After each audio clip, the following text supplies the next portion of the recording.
ప్రజలలో మార్పు వచ్చిందని టీడీపీ జనసేన పార్టీలకే అధికారం వస్తుందని గుంతకల్ నియోజకవర్గం మాజీ ఎమ్మెల్యే ఆర్ జితేంద్ర గౌడ్ ధీమా వ్యక్తం చేశారు. పామిడి మండలంలోని ఓబులాపురం, దేవరపల్లి గ్రామాలలో గురువారం టీడీపీ జనసేన పార్టీలు కలిసి భవిష్యత్తు గ్యారంటీ కార్యక్రమాన్ని నిర్వహించారు. ఈ సందర్భంగా జగన్ రెడ్డి ప్రభుత్వంలో అన్ని వర్గాల ప్రజలు తీవ్రంగా నష్టపోయారని, ఈ ప్రభుత్వానికి ప్రజలు బుద్ధి చెప్పడానికి సిద్ధంగా ఉన్నారని తెలిపారు.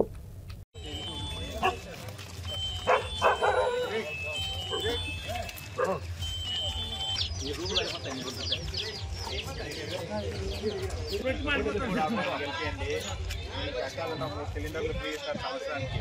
ఆడపిల్లలకి 18,000 సంవత్సరానికి ఇస్తారంటే నెలకు 1500 మీ అకౌంట్లో పడతాయమ్మా. ఫస్ట్ ప్రయాణమ్మా వచ్చిద్దాం. కావాల్సినటువంటి పరికరాలు అయితేనేమి, విత్తనాలు అయితేనేమి, మందులు అయితేనేమి, మన ఎరువులు అయితేనేమి సబ్సిడీ ఎరువులు అందించిన ఘనత ఒక చంద్రబాబుకి దక్కింది.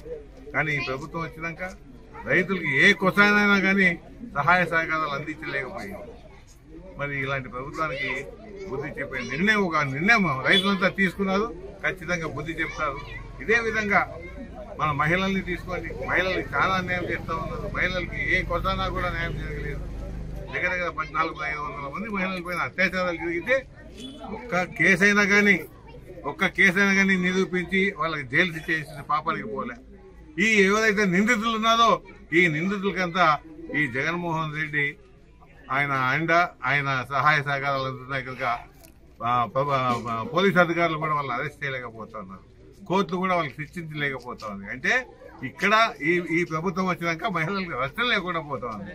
అందుకు ఎస్సీలు కానీ, బీసీలు కానీ, మైనారిటీలకు కానీ వాళ్ళకి కావాల్సినటువంటి ఏవైతే కార్పొరేషన్ ద్వారా లోన్స్ వస్తాయో ఆ లోన్స్ ఏమి లేకుండా పోయినాయి. మొత్తం ఆ ఫండ్ ఏదైతే ఉందో వాళ్ళకి ఇచ్చిన ఫండ్ కేంద్ర ప్రభుత్వం మొత్తం సహా చేసి వేరే దీన్ని మళ్లించడం కూడా జరిగింది ఈ జగన్మోహన్ రెడ్డి. మరి ఏ కులానికి కానీ, ఏ సంఘీయులకు కానీ న్యాయం చేయలేని దుస్థితిలో ఈ ప్రభుత్వం కనుక ప్రతి ఒక్కరు విసిగిపోయి ఈ ప్రభుత్వానికి గుణపాఠం చెప్పాలని ఆశిస్తూ ఉన్నారు.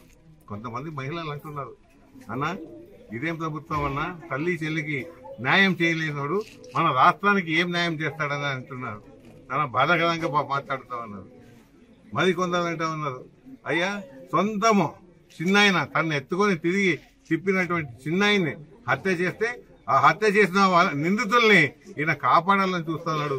ఇలాంటి మనస్తత్వం ఉన్న వ్యక్తి మనల్ని కూడా ఏం కాపాడుతాడు, మన పరిస్థితి ఏమైనా ఆవేదనలో ప్రజలు కూడా ఉన్నారు. కనుక రాబోయే దినాల్లో ప్రతి ఒక్కరికి తెలిసిపోయింది, ఈయన ఉన్నంత వరకు రాష్ట్రం అభివృద్ధి పదంలో పోదు.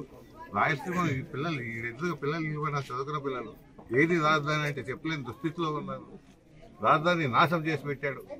ఈయనే ఆ అసెంబ్లీలో ఉండి చంద్రబాబు చీఫ్ మినిస్టర్ గా ఉన్నప్పుడు 30,000 ఎకరాలు రైతులు స్వచ్ఛందంగా ముందుకు వచ్చి ఇస్తున్నారని చంద్రబాబు అంటే, మాకు 30,000 ఎకరాలు చంద్రబాబు 34,000 ఎకరాలు కావాలని అదే శాసనసభలో ఆయన మాట్లాడిన మాటలు కూడా రికార్డ్ అయ్యి ఇప్పటికీ ఉన్నాయి ప్రభుత్వంతో.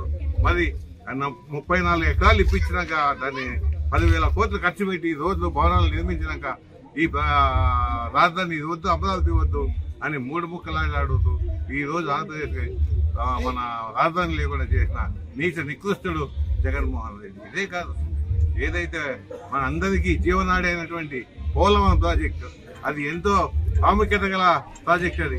అది పూర్తి చేస్తే ఈ రోజు ఆంధ్రప్రదేశ్ లో కరువు కాయకాలకు అనేదే లేకుండా ఉండు. అలాంటి ప్రాజెక్టును కూడా నాశనం చేసిన వ్యక్తి జగన్మోహన్ రెడ్డి. 80% పూర్తి చేసి 20% బ్యాలెన్స్ ఉంటే దాన్ని కూడా పూర్తి చేయలేక, పూర్తి చేస్తే ఆ ఘనత చంద్రబాబుకు వస్తుంది కదా అని కచ్చ సాధింపుతోనే దాన్ని పూర్తి చేయక నాశనం చేసిన వ్యక్తి ఈ జగన్మోహన్ రెడ్డి.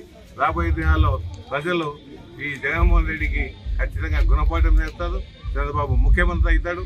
రాబోయే దినాల్లో రాష్ట్రాన్ని అభివృద్ధి చేసేదే కాకుండా ప్రజలందరికీ సంక్షేమ ఫలాలు అందించి ముందుకు తీసుకుని పోతారని ఆశిస్తారు.